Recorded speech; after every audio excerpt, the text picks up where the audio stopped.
everyone, this is Chef Emily and welcome to Cake Style.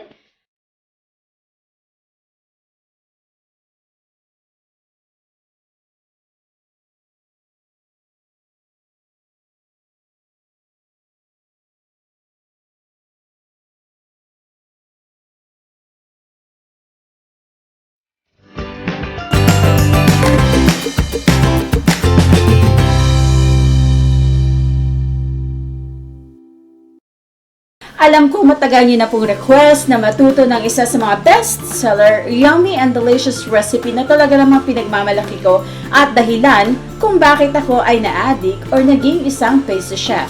Walang iba kundi ang cinnamon roll. And today, I'll be teaching you the classic cinnamon roll na talaga namang masasabi kong pagkakakitaan ninyo at matutuwa at ma-inlove ang inyong mga pamilya sa recipe to. But wait, there's more! We're going to put a twist on our classic cinnamon roll. Since cinnamon roll is known for its cream cheese frosting, why not make it into a delicious, velvety, red velvet cinnamon roll? Gusto niyo na bang matutunan ng recipe ko? Tara at umpisa na natin! Ang una natin gagawin ay of course, ihahanda natin ang ating yeast mixture. So for today, I'll be using the Saft Instant Yeast. Ito po ay product ng Sonlie Philippines or sila po yung distributor po nito. I really love this Saft Instant Yeast na ginagamit ko. All we need to do now is to bloom this for 5 minutes. So we'll be needing half a tablespoon of sugar, 1/4 cup of warm water, and then we will add our half a tablespoon of Saft Instant Yeast. So this is for our yeast mixture. Now we will proceed to our dry mixture or dry ingredients. Now let's start with our dry ingredients. We will be needing 3 cups of all-purpose flour,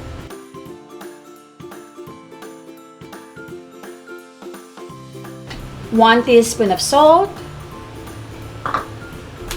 half a cup of sugar, and our 2 tablespoons of Bakersfield premium cocoa powder.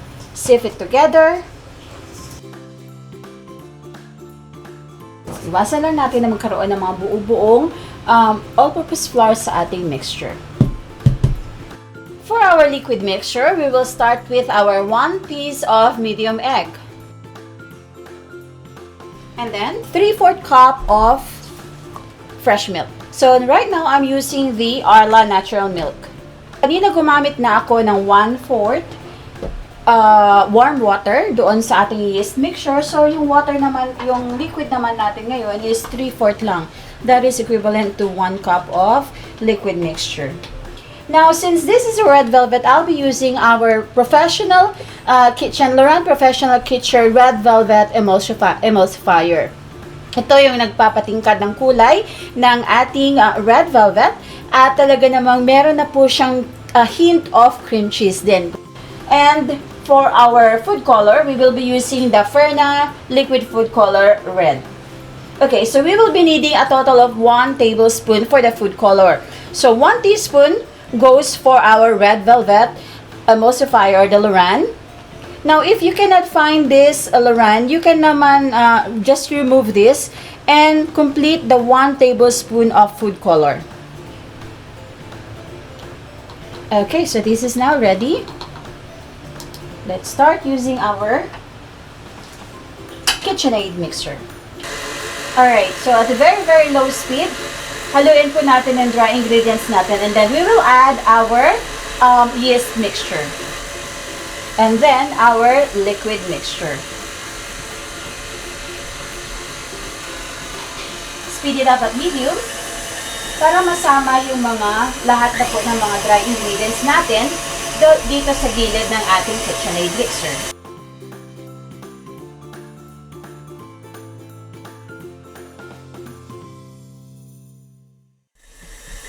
Once all our flour and dry ingredients are incorporated together, we can now add our butter. So right now I'm using the Bravo buttercream. This is just a premium margarine. But if you will be able to find a good quality butter, you could opt to change this into any type of butter that you would like. But for now, since Bravo is the one that I have, I'll be using this up for you. And since gusto natin na medyo magtipid sa ingredients, and I could absolutely suggest that you use this Bravo buttercream. So we'll be needing half a cup or half of our butter. This is actually 1 cup if you're going to convert this into a cup measurement. Medium speed for 5 minutes. Okay, na yung 5 minutes natin. Now, time to speed up at high speed for 5 minutes. And just wait until yung dough mo ma-form na po natin. And makikita mo mag-shiny na siya ng konti. At makikita mo na rin yung ilalim ng iyong mixing bowl.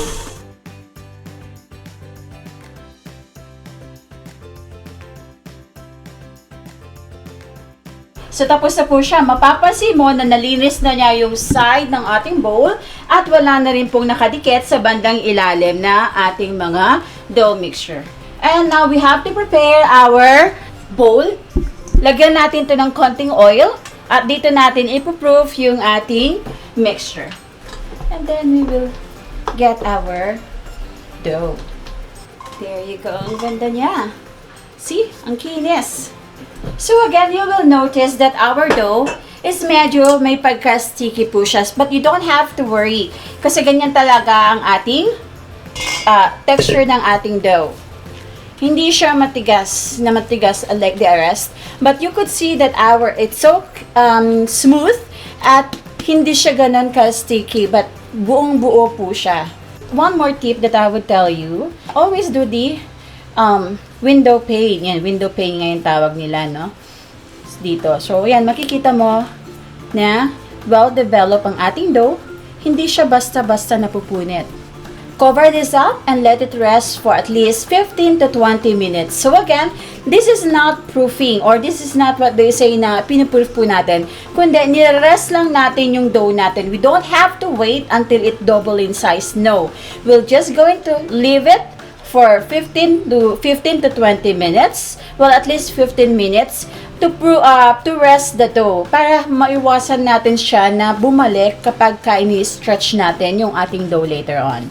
Now it's time to do our cinnamon filling. So ito na, nagpapasarap at nagpapa-yummy goodness. So to enhance the flavor of our cinnamon roll, I'm always using the Bakersfield Cocoa Powder Premium. Kasi ito po ay maganda yung may hint siya of chocolatey sa ating mixture. So what we'll be needing right now is half a cup of granulated sugar. So, I'll be using a regular white sugar. Hindi po brown sugar ang gamit ko for this one. Since we will be adding the cocoa powder. 2 tablespoons of our McCormick cinnamon powder. And, of course, our Bakersfield Cocoa Powder Premium, 2 tablespoons din po. And there you have it. This is enough for the fillings na gagamitin natin sa ating recipe for today. Ang bango-bango talaga ng cinnamon. And it's ready. Tapos na ang ating 20 minutes of resting for our dough. Makikita ninyo na hindi siya nag-double in size. But, if you're going to do this finger testing, makikita natin na nag-soften siya, malambot na siya, at lumulubog na ng konti yung kamay ko. Hindi siya nagba-bounce back ng konti, no? So, this is perfect na. Okay? Please do not overproof or do not proof yung sobrang tagal kasi we don't want it to create bubbles at this stage. So, we'll be needing a few powdered all-purpose flour, playtime, and our dough.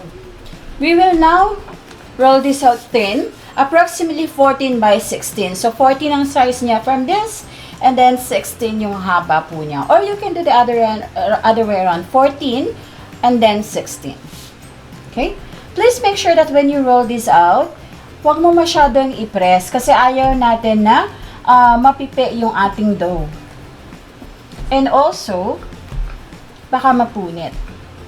Alright, so I think I got the 14 and 16 measurement. Now, get at least 2 tablespoons of melted butter. We will use it to put it here. And then our cinnamon mixture. Always leave a margin on the side para mag-close siya later on. Kasi kung hindi mo gagawin yun, magkakaroon siya ng mabubuksan yung ating cinnamon. Hindi maganda yung pagkakaroon niya. From top of your dough, i-roll na natin siya papunta dito. Do it slowly.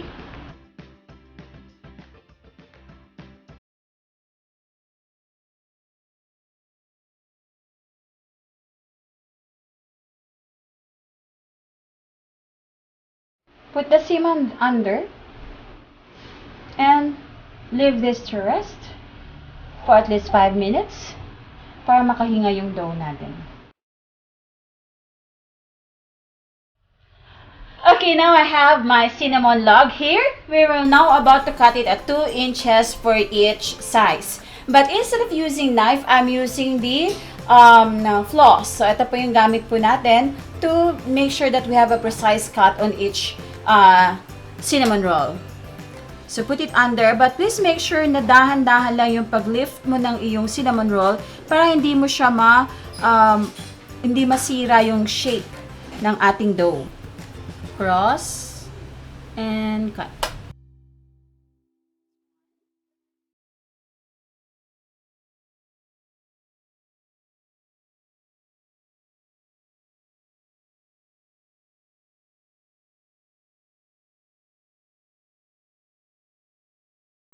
Ipo-proof na po natin siya for approximately 60 minutes or 1 hour para po mag-double yung size niya, and then bake for 20 minutes at 150 degrees. While we're waiting for the proofing, we will now start to make our cream cheese frosting.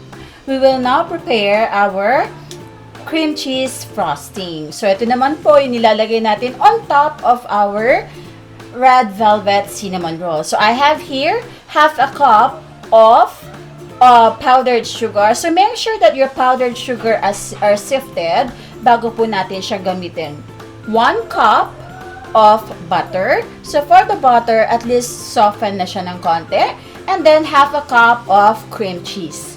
So usually this is 1 pack and this is half pack of 8 ounce. So this is a 4 ounce of cream cheese frosting. And to enhance the flavor, we'll be using the lorrann oil cheesecake flavor. Huwag naman po ninyo masyadong ubusin kasi this is medyo may pagkamaharlika ang presyo nito. So just 1 or 2 drops of this is strong enough to enhance the taste of our cream cheese. So meron tayong cheesecake flavoring po dito na ginagamit para ma-enhance pa natin yung ating cream cheese. So let's start by half a cup of powdered sugar, and we will now combine our softened cream cheese and our butter. So, okay lang po, nasabay-sabay na po natin siyang ilagay dito. And then, at least 2 drops of our lorrann cheesecake flavor. No? Low speed, dahan-dahan. Yeah, low speed pa lang. Ayan na. Amoy na natin yung cheesecake. Yung lorrann cheesecake flavor na inilagay natin kanina. Napakabango. So once everything is well incorporated, or the powdered sugar combined with our softened butter and our cream cheese, pwede na natin siyang speed up into medium and keep mixing until maging fluffy white na po yung color niya, or fluffy cream na yung color niya. Okay, so from yellow color, naging cream color na po siya ngayon, and look how fluffy that is. But actually, you don't have to worry kung fluffy siya or stable siya, because for the frosting, this should be melting yung kanyang itsura. So, kasi tinutunaw po natin ito while we're doing the, when we put it on top of our frosting. But look at that. Look how creamy and stable. See? Lovely. You can actually use this for fillings din sa inyong cake or for your red velvet cake.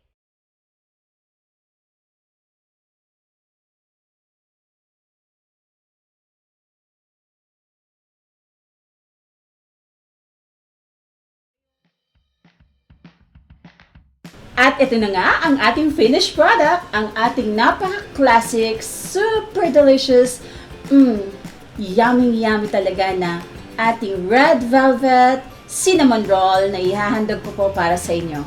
So, tikman na natin. Tingnan natin kung talaga namang, kita mo yan? This is our pure cream cheese frosting. At titingnan na natin kung ano ang kanyang lasa. Taste time! Grabe, ang lambot-lambot ng ating dough. Ang sarap, hindi po siya sobrang tamis, so tamang-tama lang yung timpla niya. And because of our Bakersfield premium cocoa powder na ginamit ko, lalong umangat yung kanyang chocolatey flavor. And also because of the red velvet lorrann product na ginamit din po natin to enhance the taste of our cinnamon roll, it makes this perfectly red velvety cinnamon roll perfectly delicious, heavenly delicious. So, ano pa bang hinihintay ninyo? Tara, at subukan nyo na rin po kung paano gawin to. And please do not forget, like and subscribe to our Cakes and Lifestyle by Chef Emily down below. And please also leave a comment and you might win a prize from me, exclusively from me, sa pag-comment nyo lamang po sa baba ng ating YouTube channel. And also, do like and visit our page, Chef Emily Peralta, and also be a member of Cake Artists and Bakers Network Philippines and learn more exclusive videos, live videos and tutorials, and meet new friends from our community na lalo makakapag-improve sa inyong kaalaman sa baking industry. Again, this is Chef Emily Peralta, and I'll see you again on my next YouTube tutorial.